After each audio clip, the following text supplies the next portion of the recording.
Hey, good morning to everybody. Happy Friday. Happy beginning to the Memorial Day weekend. It's bright and freaking early here. It's 5 a.m. here in Connecticut on the East Coast. I got a very busy day today with the weekend coming up, and I was not planning on making this video, but I came across a news story this morning here from Connecticut, and I wanted to talk about it here. And I want to see what you guys have to say.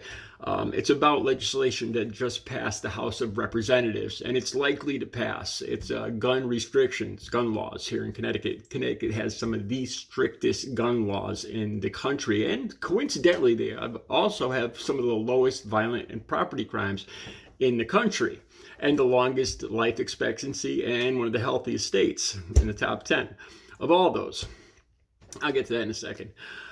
This measure just passed. It's all Democrat here. It's a Democrat House of Representatives, Democrat majority Senate, and Democrat governor.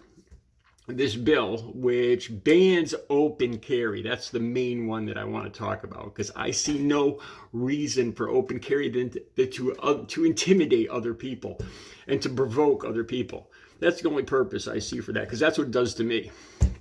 I'll get to that in a second.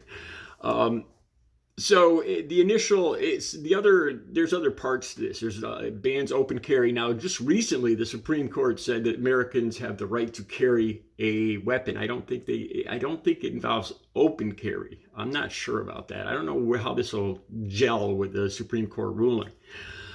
It also involves plastic guns or ghost guns, laws against them, certain restrictions against Kevlar body armor, certain restrictions banning AR-15s, and there's a few other ones. I'll put the links down below so you guys could see yourselves.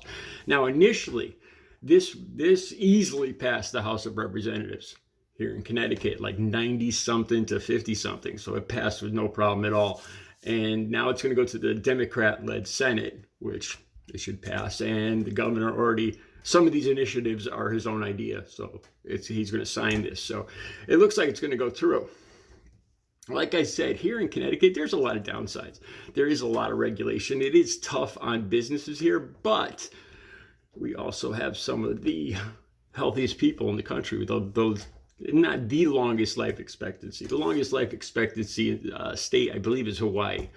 But the Northeast, in general, has some of the longest life expectancy, some of the least violent crime in the country. If you look, the red states right now are passing the opposite of this. They're loosening all the gun laws across the country as these mass shootings just balloon every other day or every day. I've totally lost track now. It's like one a day I see. And coincidentally, in those red states, there's more violence and more gun crimes. That's my take on this. All right, let me get to the part about this. This is what I see. I've seen people, because it was legal up until now to open carry in Connecticut, and I don't like it. When I see Joe Average, I talked about this before. I was in a Dunkin' Donuts with my mother, sitting down, and the guy came in open carry. I think he was with an older lady.